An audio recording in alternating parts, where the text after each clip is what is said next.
ব্রহ্মপুত্র নদের তীরে ইসলামপুরের উত্তর দরিয়াবাদ ফকিরপাড়া গ্রামে কাঁসা শিল্প গড়ে ওঠে। পরে এলাকাটি কাঁসারিপাড়া নামে পরিচিতি লাভ করে। ব্রিটিশ আমল থেকেই এই উপজেলার কাঁসার কদর বিশ্বখ্যাত।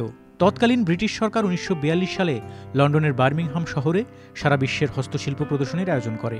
সেই প্রদর্শনীতে জেলার ইসলামপুরের প্রয়াত কাঁসাশিল্পী জগৎচন্দ্র কর্মকার তার কারুকার্যপূর্ণ কাঁসার শিল্পটি প্রদর্শন করেন। ওই প্রদর্শনীতে বিশ্ববিখ্যাত শিল্পী হিসেবে স্বর্ণপদক লাভ করেন তিনি। তারপর থেকে সারা বিশ্বে কাঁসা শিল্পের পরিচিতি লাভ করে, বেড়ে যায় কাঁসা শিল্পের চাহিদা। আজ থেকে ২ যুগ আগেও কোনো বিয়ে শাদী, আকিকা, সুন্নতে খতনা সহ নানা সামাজিক অনুষ্ঠানে উপহার হিসেবে দেয়া হতো কাঁসার জিনিসপত্র। এছাড়াও কোনো ঊর্ধ্বতন কর্মকর্তার চাকরিতে যোগদান কিংবা অন্যত্র বদলির সময়, এমনকি কোনো এমপি মন্ত্রীর সংবর্ধনা অনুষ্ঠানেও তাদের সংবর্ধিত করা হতো কাঁসার তৈরি সামগ্রী দিয়ে। এসব নানা কারণেই ক্রমেই কাঁসার জিনিসপত্র জনপ্রিয় হয়ে ওঠে। সারা দেশ থেকে কাঁসা ব্যবসায়ীরা কাঁসা সামগ্রী কিনতে ভিড় জমাতো ইসলামপুরে। কাঁসার কারখানাগুলোতে কারিগররা দিনরাত কাজ করেও কাঁসা সামগ্রী সরবরাহে হিমশিম খেত। চাহিদা বেড়ে যাওয়ায় কাঁসা দিয়ে বিভিন্ন নিত্য ব্যবহার্য দ্রব্যাদি তৈরি শুরু হয়। কাঁসা হলো একটি মিশ্র ধাতব পদার্থ। তামা বা কপার ৮০০ গ্রামের সাথে টিন অ্যাঙ্গট ২০০ গ্রাম মিশিয়ে আগুনে পোড়ালে ১ কেজি কাঁসা তৈরি হয়। এছাড়া তামা, দস্তা, রাং বা অন্যান্য ধাতব পদার্থের মিশ্রণের উপর নির্ভর করে এ শিল্পের স্থায়িত্ব, স্বচ্ছতা, মসৃণতা ও উজ্জ্বলতা। তবে এখন আর আগের মতো অর্ডার নেই, তাই প্রায় সময় হাতে কাজ থাকে না। পরিবার পরিজন নিয়ে অভাব অনটনের মধ্যে দিন কাটালেও পৈতৃক পেশার মায়ায় পেশাটি ছাড়তে পারছে না অনেকেই। কেউ কেউ আবার টিকতে না পেরে বাধ্য হয়ে চলে গেছেন নানা পেশায়। পৈতৃক পেশা আঁকড়ে ধরে থাকা প্রায় ২০ থেকে ২৫টি পরিবার আজও কাঁসা শিল্পের সাথে জড়িত রয়েছেন। কাঁসা শিল্পের কারিগরেরা জানান, কাঁসা শিল্পের কারিগর আমি ১০ পাই, বেতন তো নিয়ে শুরু করি, এখন ৫০০ টাকা মজুরি পাই। এই জিনিসটা আমি ২ দিনে বানাই, আমি ৫০০ টাকা মজুরি পাইছি। এই ৫০০ টাকা মজুরি দিয়ে আমার সংসার চলে না। এই কাজ করে আসলে পেট ভাতি চলে না, আর অন্য কিছু করার মতন বর্তমানে পরিস্থিতি খারাপ, কোনো কিছু করতে পারি না। তার জন্য এই কাজ বড় ভাইয়ের সঙ্গে করতেছি। এই কাজে পরবর্তীতে কেউ আসবে না করার জন্য। কাঁসা শিল্পের ক্রেতা বিক্রেতারা জানান, আমাদের কাঁসা শিল্পের সবচেয়ে বেশি সংকটে পড়েছে আমাদের কাঁচামালের অভাব। এটা বিদেশ থেকে আমদানি করতে হয়, কিন্তু সেই সাথে এই কাঁসা শিল্পের এই যে কাঁচা মালের ব্যাপক হারে দাম বৃদ্ধি হয়। আমাদের এখানে যেভাবে হোক সরকার সহযোগিতা করবে যাতে কাঁচামালের দামটা কমিয়ে দেয়। ডাক্তার আমাকে প্রেসক্রিপশন করছে, কারণ আমার যে প্রবলেম লিভারের এবং মাথার, এটা বিশেষ উপকার করে। এটা সর্বজন ব্যতীত, যার জন্য এত দাম হওয়া সত্ত্বেও আমি কাঁসার পণ্য কিনতে আসছি। ইসলামপুরের কাঁসা শিল্প আসলে শুধু বাংলাদেশে নয়, সারা বিশ্বের কদর আছে।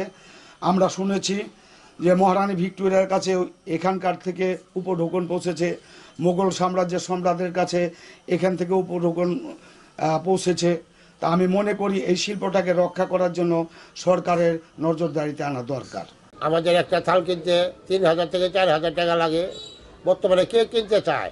একটা কাচের অনেক সুন্দর প্লেট পাওয়া যায় ১০০ টাকা ৫০ টাকাতে। আমাদের কাঁসাতে স্বাস্থ্যসম্মত ঠিক, কিন্তু কয়জনের সাধ্য আছে যে ৩,০০০ ৪,০০০ টাকা দিয়ে একটা কাঁসার প্লেট কিনবে? কিন্তু আমাদের শত শত শ্রমিক ছিল, কর্মচারী ছিল, আমরাও মালিকও ছিলাম, কিন্তু আমরা কাজ দিতে পারি না, আর ওদের মূল্য দিতে পারি না, কাজের বিনিময়ে মূল্য দিতে পারি না। মাল সারা বাংলাদেশ এইভাবে চলে না। কাঁসা শিল্প সমবায় সমিতির সাধারণ সম্পাদক বলেন, এই কাজটা খুব কঠিন কাজ, সাইকালি কাজ। আমার ছেলে মেয়েরা করতে চায় না, আর কাঁসা পাওয়া যায় না। প্রত্যেকটা কারখানাতে ৫ জন করে কারিগর থাকে। হ্যাঁ, যে ইনকাম হয় মানে প্রত্যেকটা কারিগরের বেতন ৫০০-৬০০ টাকা। এদের এই কারিগর পয়সা দিয়ে এদের পেট চলে না। দেখতেই তো আছেন কারিগরের পরিস্থিতি কেমন। বা আমি যে এই দোকানের মালিক, আমারও তেমন পুঁজিবাটা নাই, করি হাতে করি, পেটে খাই। হ্যাঁ, এই কাজ ভবিষ্যতে আমাদের ছেলে মেয়েদের শিখাবো না। কারণটা হলো যে কাজে খুবই পরিশ্রম হিসেবে পয়সা নাই, আর কাঁচামালও পাওয়া যায় না, মানে বিভিন্ন ধরনের সমস্যা আর কি। এদিকে জামালপুর বিসিক জেলা কার্যালয়ের সরকারি মহাব্যবস্থাপক জানান, জামালপুর ইসলামপুরে ঐতিহ্যবাহী শিল্প কাঁসা শিল্প অবস্থিত। এই শিল্পকে ঘিরে অনেক দিন যাবৎ আমরা কাজ করতেছি।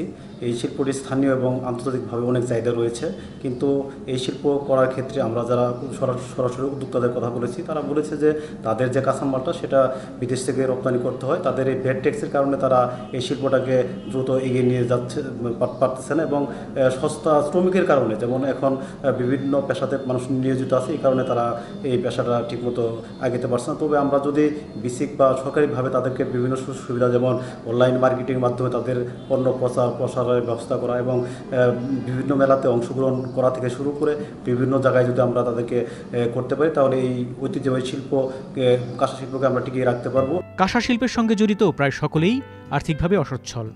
তাদেরকে পৃষ্ঠপোষকতা দিলে এই উপজেলা আবারও কাঁসা শিল্পে তার হারানো ঐতিহ্য ফিরে পাবে, এমনটাই প্রত্যাশা সংশ্লিষ্টদের।